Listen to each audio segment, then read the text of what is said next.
우리 부모 세대와 비교하면 지금 저희는 정말 풍요로운 시대에 살고 있습니다. 그런데 이상하게 한국인들의 외로움과 결핍, 공허감은 오히려 커져가고 있습니다. 왜 그럴까요? 이는 뇌과학적으로 보면 인간의 에너지와 동기부여를 담당하는 도파민의 시스템 격차 때문입니다. 옆집이나 우리 집이나 비슷하게 살았어요. 또 학교에서도 부자 친구들은 그저 국소수이고 또 부자인 게 티가 잘 나지 않았습니다. 지금은 어떤 패딩을 입는지, 몇 평에 사는지, 무슨 가방을 들었는지 보여지는 것이 너무 많습니다. 또한 SNS의 발달로 나와 전혀 상관없는 사람들의 화려한 성공 스토리를 매일 접하게 되고 인스타그램에서는 파티와 쇼핑, 맛집 찾기 등으로 행복해 보이는 사람들의 일상을 마주하게 됩니다. 그러다 보면 자연스럽게 나의 현실, 나의 삶은 초라하게 느껴집니다.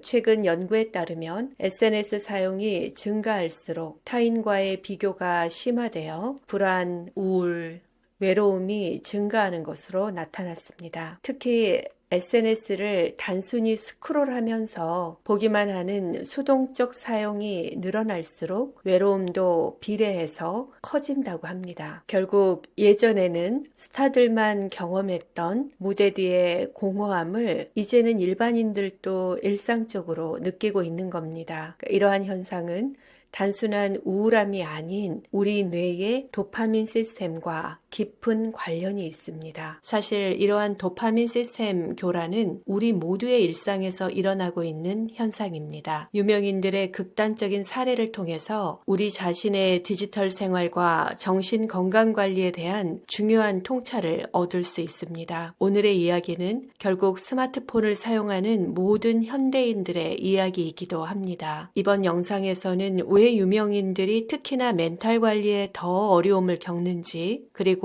도박이나 마약, SNS 등 자극적인 환경에 노출된 현대인들을 위한 멘탈 관리법을 다루겠습니다. 쉽게 말하면 우리가 무언가를 성취했을 때 느끼는 와, 해냈다 라는 그 짜릿한 기분이 바로 도파민 덕분입니다. 또 맛있는 음식을 먹을 때, 게임에서 이겼을 때, 예상치 못한 보너스를 받았을 때 도파민이 분비되면서 또 무언가 다시 하고 싶다라는 욕구가 생깁니다. 즉 도파민은 보상과 동기부여의 핵심 요소입니다. 사실 우리는 하루에도 수십 번씩 이런 도파민 분비를 경험합니다. 좋아하는 음악을 들을 때, 또 SNS에서 좋아요를 받을 때, 문자 메시지나 카톡이 올 때마다 도파민이 분비가 됩니다. 적당한 도파민은 삶의 원동력이 되지만 문제는 디지털 기기와 알고리즘이 이러한 도파민 분비를 최대화하도록 설계되어 있다는 점입니다. 하지만 도파민이 너무 많거나 급격히 변동하면 어떤 일이 벌어질까요? 적정 수준의 도파민은 우리가 목표를 향한 건강한 동기부여가 됩니다. 하지만 과도한 도파민은 중독이라든가 충동적인 행동, 또 급격한 기분 변화를 일으킵니다. 실제로 도파민이 과하게 분비되면 뇌가 점점 더 큰 자극을 원하게 되어 일상에서 느끼는 소소한 기쁨을 느끼지 못하고 도박이라든가 약물, SNS 과몰입과 같은 중독적 행동이 쉽게 나타납니다. 도파민은 크게 세 가지 단계에서 보상회로에 작용합니다. 첫째, 예측 단계입니다. 보상이 예상될 때 도파민 뉴런이 활성화되어 곧 좋은 일이 생길 것이라는 기대감을 만들어냅니다. 둘째, 학습 단계에 도파민이 보상회로에 작용합니다. 그러니까 특정 행동과 보상을 연결시키면서 이 행동을 하면 보상이 온다는 사실을 학습을 하게 되는 거죠. 세 번째는 동기부여 단계입니다. 학습된 행동을 반복하고 싶은 강한 욕구가 생기는데 바로 이때 도파민이 행동을 추진하는 원동력이 됩니다. 하지만 이 정상적 메커니즘이 비정상적으로 작용하면 문제가 발생합니다. 그러니까 과다 활성되면 중독이나 강박 행동을 유발할 수 있고, 과소 활성되면 우울증이나 무기력증을 초래하기도 합니다. 또 불규칙하게 활성되면 주의력 문제나 충동 장애로 이어지기 쉽습니다. 결국 도파민이 주는 즉각적인 만족감에 의존하다 보면 스스로를 통제하기 어려워지고 또 심리적인 어려움을 겪게 됩니다. 중독이나 충동적 행동의 위험이 커진다는 것이죠. 그렇다면 연예인이나 스포츠 스타들은 왜 이렇게 도파민 과부하가 심할까요? 물론 어렸을 때 지나친 관심을 받거나 과도한 칭찬과 보상 시스템에 노출되는 일반인의 경우도 마찬가지입니다. 오늘은 주로 연예인과 스포츠 스타, 유명인들을 중심으로 살펴보겠지만 이는 우리 주변의 자녀, 내 자신, 중독적 성향을 보이는 주변 분들을 이해하는 데도 도움이 될 겁니다. 연예인으로 돌아가 보면은요, 무대 위에서 수천 명, 또 수만 명에 이르는 관중이 나를 향해 함성을 지르며 바라보는 상황을 상상해 보십시오. 또 스포츠 선수들이 우승하는 순간, SNS에서의 폭발적인 인기, 이런 극적인 순간들이 만들어내는 것이 바로 엄청난 도파민 스파이크입니다. 혈당 스파이크처럼 도파민도 급격히 상승하는 현상이 일어납니다. 연예인과 스포츠 스타는 일반인보다 훨씬 강한 도파민 자극을 반복적으로 경험한다는 것은 아시겠죠? 근데 문제는 뇌가 이 강렬한 자극을 기본값으로 인식하게 된다는 점이 문제입니다. 그러니까 무대에서 내려오거나 경기가 끝나고 평범한 일상으로 돌아왔을 때 도파민 레벨이 급격히 떨어지고 공허감이 찾아옵니다. 그리고 평범한 일상은 자극이 부족한 무색무취한 상태, 공허감을 많이 느끼게 되는 것이죠. 많은 스타들이 공연이나 경기 후에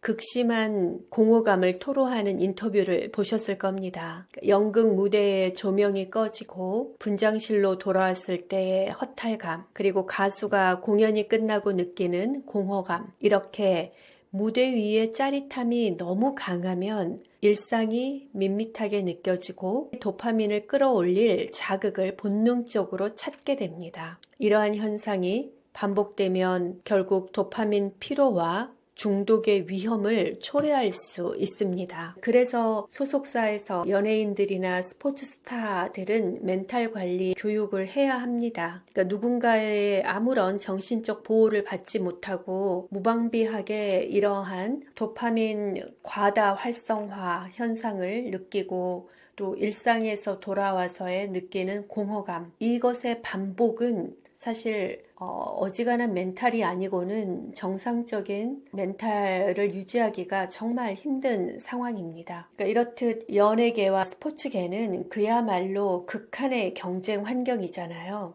또 1등이 되면 엄청난 주목과 보상을 받지만 또 실패하면 아무도 기억해주지 않는 냉혹한 세계에서 그분들이 건강한 멘탈을 유지하고 있는 것은 정말 존경스러운 일이고 또 그렇지 않은 경우에는 그 멘탈을 시스템적으로 관리해줘야 할 필요성이 있다고 생각합니다. 유명인의 멘탈 관리는 단지 그들만의 문제가 아닙니다. 유명인 문화는 대중문화의 기준을 세우고 이것이 일반인들의 행동 패턴에도 영향을 미칩니다. 유명인들의 건강한 디지털 사용 습관과 멘탈 관리 방식이 확립되면 그 영향력이 팬들과 대중에게도 확산됩니다. 또한 우리는 모두 같은 디지털 생태계에 살고 있습니다. 유명인이 건강하게 소셜미디어를 사용하고 또 콘텐츠를 생산하면 결국 우리가 소비하는 콘텐츠의 질이 높아지고 더 건강한 환경이 조성됩니다. 그래서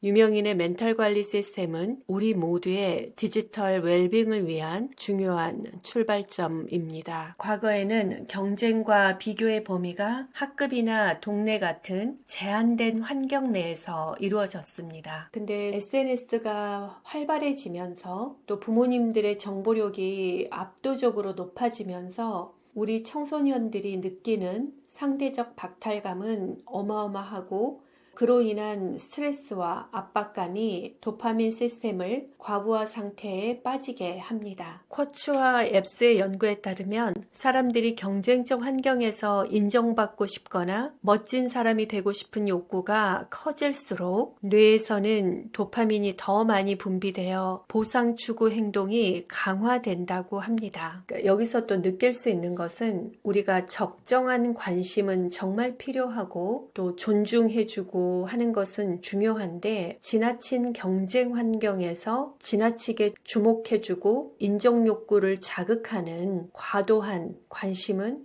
오히려 해가 될 수 있고 과잉 행동 장애를 일으킬 수 있다는 점도 기억해 주시면 좋을 것 같습니다. 그리고 또 다른 연구로서 주로바와 파울코바의 연구를 보면 경쟁적 환경이 사치 소비나 과소비와 같은 소비주의와 맞물릴 때 도파민의 분비가 증가하고 중독 행동이 심화될 수 있다고 지적하고 있습니다. 또 2020년 사이터의 연구에 따르면 공허감을 해소하기 위해 유명인들이 SNS와 미디어를 적극 활용할 경우에 도파민의 보상 루프가 더 강하게 형성될 수 있다고 경고하고 있습니다. 즉 무대에서 경험했던 강한 도파민을 SNS에서 대체하려 하지만 이것이 오히려 보상 루프가 형성이 되어서 중독으로 이어질 가능성이 높아진다는 겁니다.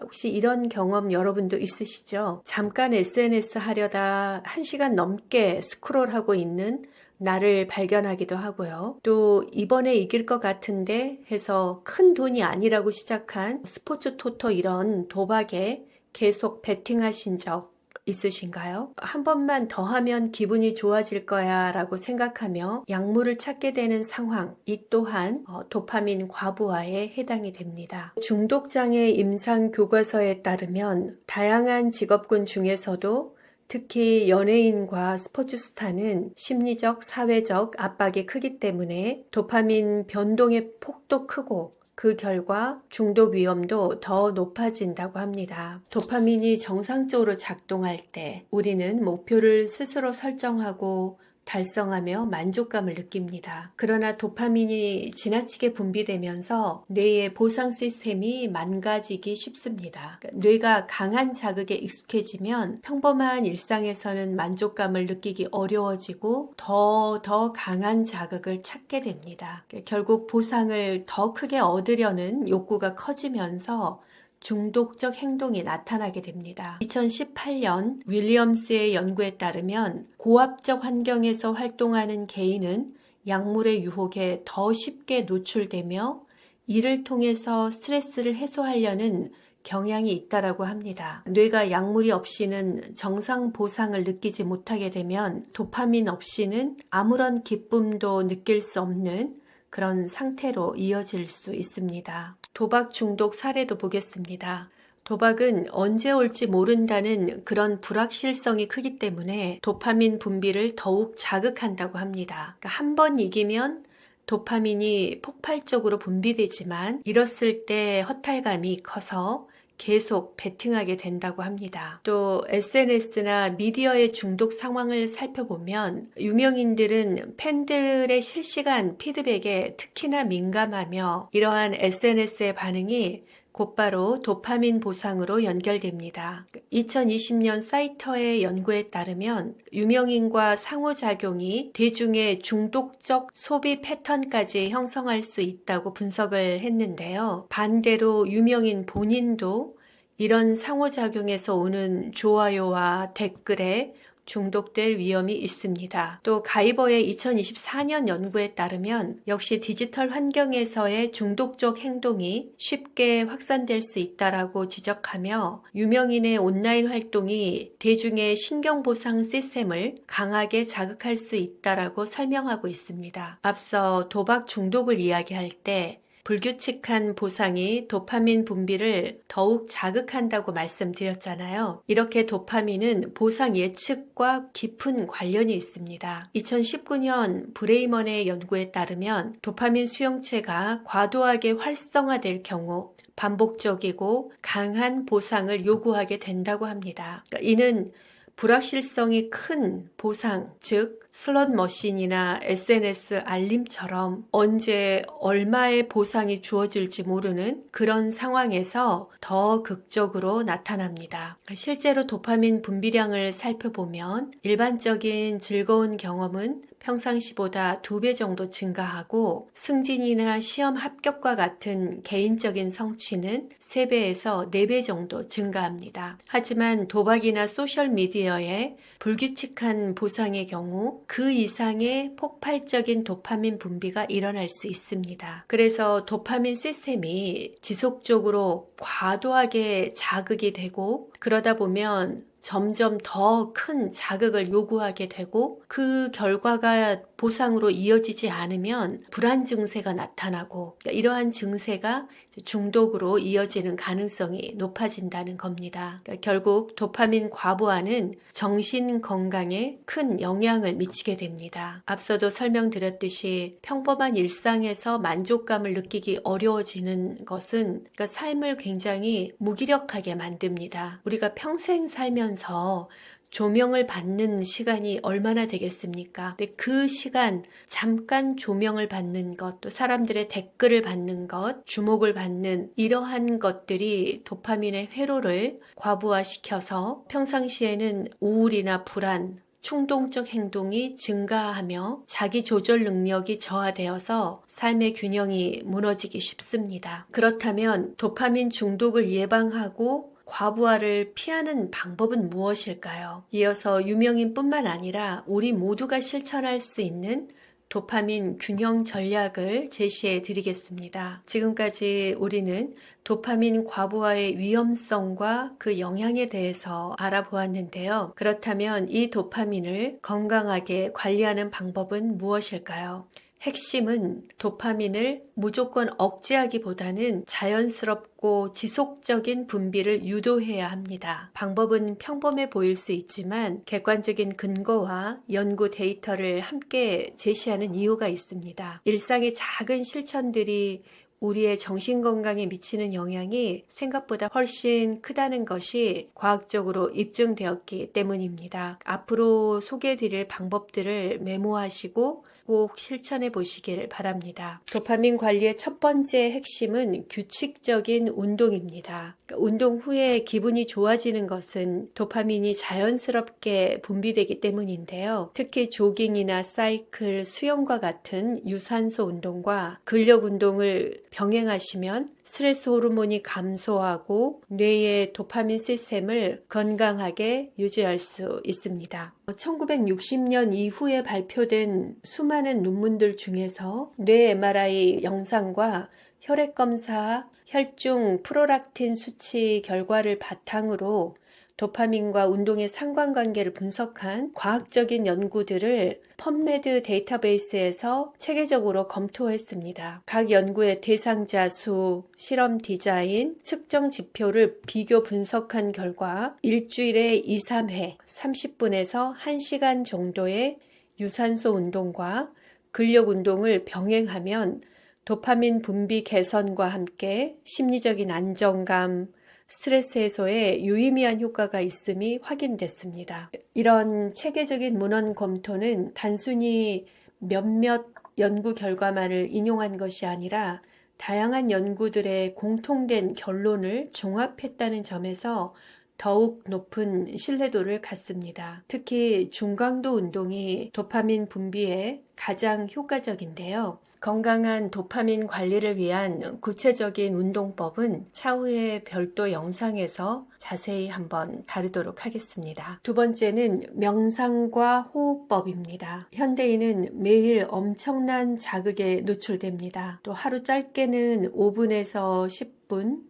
15분 정도의 명상을 일상화하시고 444 호흡법이라던가 448 호흡법 4초 동안 들이마시고 4초 동안 멈추고 4초나 8초 동안 내뱉는 호흡법 중에 여러분한테 맞는 호흡법을 통해서 뇌를 잠시라도 쉬게 해주시고 호흡에 집중해 보십시오. 이러한 호흡법과 명상이 여러분의 스트레스 호르몬을 낮추고 도파민 균형을 유지하는 데 큰 도움이 됩니다. 명상에 대한 영상도 또 별도로 제작해서 쉽게 따라 하실 수 있도록 제작해 보도록 하겠습니다. 세 번째는 장기적인 목표의 설정을 말씀드리겠습니다. 즉각적인 보상만 추구하면 도파민 의존도가 높아질 수 있습니다. 대신 장기적인 목표를 세워 작은 성과를 꾸준히 누적하면 뇌의 안정적인 보상 시스템을 구축할 수 있습니다. 제 다른 영상에서 우선 가치를 선정하는 방법, 나의 욕구를 아는 법, 이런 것들을 통해서 여러분이 진정으로 원하는 목표를 설정하시고 그 목표로 가기 위한 작은 목표들을 세분화하십시오. 네 번째는 SNS 미디어 사용 시간을 조절하십시오. 하루 사용 시간을 여러분의 일정에 맞게 제한해서 사용해 보시기 바랍니다. 한 번에 많은 관심을 받으면 도파민이 급등하지만 이후에 오는 허탈감도 큽니다. 그리고 디지털 디톡스 시간을 만들어서 온라인이 아닌 오프라인 활동 시간을 늘려보시길 바랍니다. 다섯 번째는 전문가의 도움을 받는 겁니다. 만약 도파민 과부하로 인해서 일상의 어려움을 느끼신다면 전문 상담이나 심리치료, 코칭 프로그램을 활용해 보시면 큰 도움이 될 겁니다. 중독 문제는 조기에 발견해서 적극적으로 대응할수록 더 빠르게 건강한 뇌의 균형을 찾을 수 있습니다. 오늘은 도파민이 우리 정신 건강에 미치는 영향과 유명인들의 사례를 통해서 현대인의 멘탈 관리 방법에 대해 알아보았습니다. 신경생물학적인 관점에서 왜 우리가 SNS와 디지털 자극에 중독되기 쉬운지, 그리고 도파민 시스템이 어떻게 작동하고 교란되는지에 대해서 살펴봤습니다. 다음 편에서는 이 주제를 사회심리학적 관점으로 확장하여 유명인뿐만 아니라 우리 일반인의 관점에서 더욱 깊게 살펴보고 어떻게 이 문제를 실질적으로 대처할 수 있는지 알아보겠습니다. SNS가 우리의 자존감과 정신 건강에 미치는 영향, 또 디지털 환경 속에서 진정한 삶의 균형을 찾는 구체적인 방법들을 다룰 예정입니다. 더불어 여러분의 일상에서 바로 실천할 수 있는 SNS 사용 전략, 비교 심리에서 벗어나는 법, 최신 연구에 기반한 정신건강관리법까지 배우실 수 있으니 다음 영상도 알림 설정으로 함께 하시면 좋을 것 같습니다. 감사합니다. 여러분의 선택은 여러분만의 이야기를 만듭니다. 나다운 삶을 디자인하세요.